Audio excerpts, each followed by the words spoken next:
Hello viewers, in today's class we are going to discuss a very important and fundamental problem in integrals, right?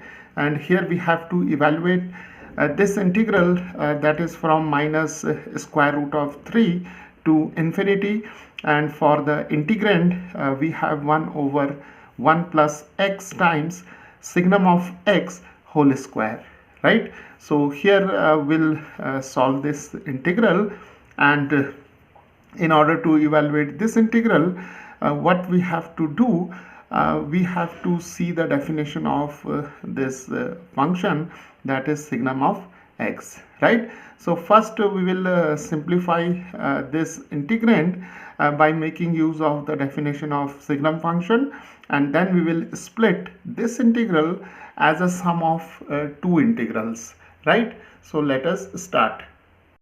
So now here see we have the function signum of x, right? So now if we see the definition of signum function, then signum function will take the value plus 1 whenever x is greater than 0, right?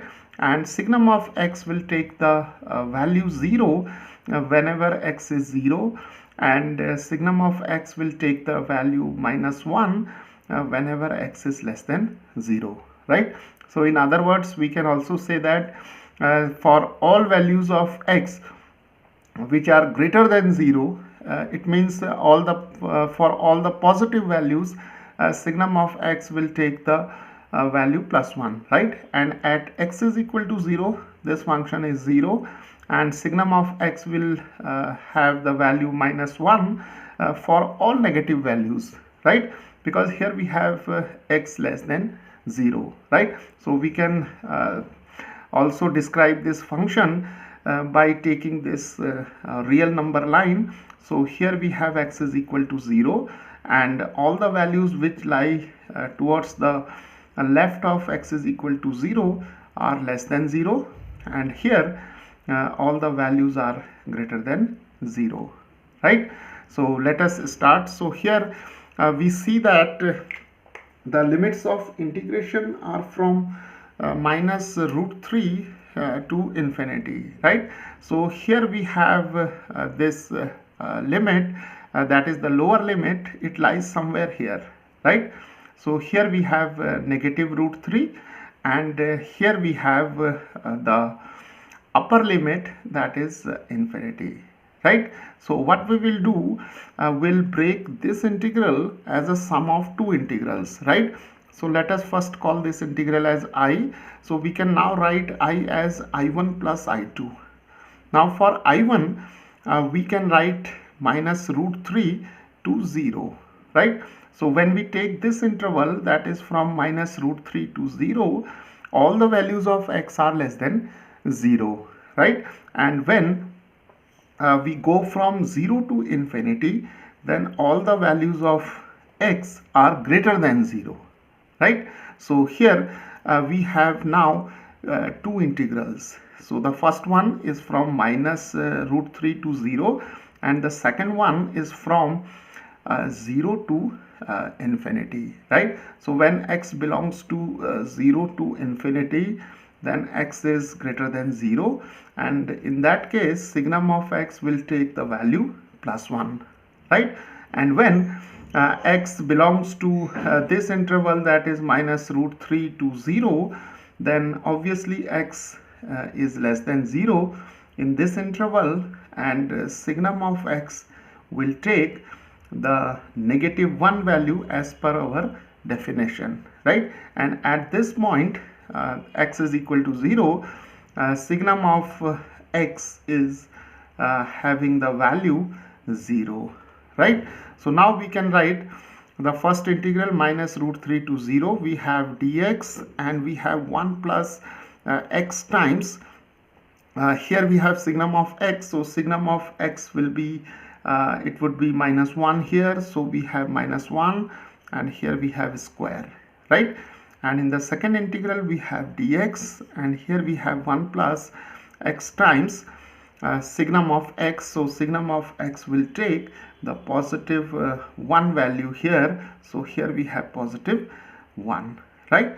So this is how we can simplify, or we can rewrite this integral by making use of the definition of Signum function, right? So we have minus root 3 to 0, and here we have dx, and this is the minus x square, so this is simply x square, and here we have 0 to infinity, and here we have dx over 1 plus, here we have plus x square, so this is also simply x square, right?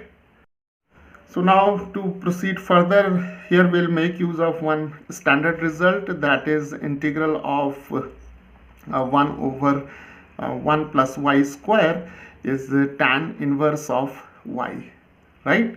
So here we have the integral of 1 over 1 plus x square as tan inverse x, and the limits of integration are from minus root 3 to 0, and here also we have tan inverse x, right? And the limits of integration are from 0 to infinity. So now we can simply substitute the limits, and we'll take the difference. So we have tan inverse of 0 here. First we'll take 0 here, then we'll take minus root 3 here. So we have minus, and we have tan inverse of minus root 3, right? And here we have tan inverse of infinity minus tan inverse of 0, right? So now we can simplify this expression by taking these values, that is tan inverse of 0 is obviously equal to 0. So here we'll have 0, here also we have 0. So now we are left with minus tan inverse of minus root 3, and here we have plus tan inverse of infinity, right?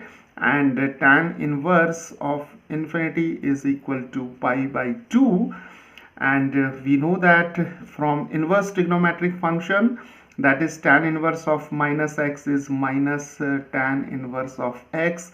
So tan inverse of minus root 3 is equal to negative of tan inverse of root 3. So this is minus, and here tan inverse of root 3 is simply pi by 3, right? So this is minus pi over 3. So now this expression is equal to minus, and here we have minus pi by 3, and here we have for this term we have pi by 2, right? So now this is plus pi over 3, minus times minus is plus, and here we have pi over 2.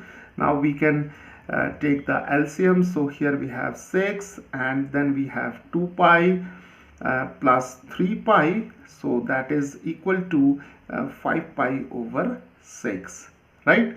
So the value of this integral is 5 pi over 6.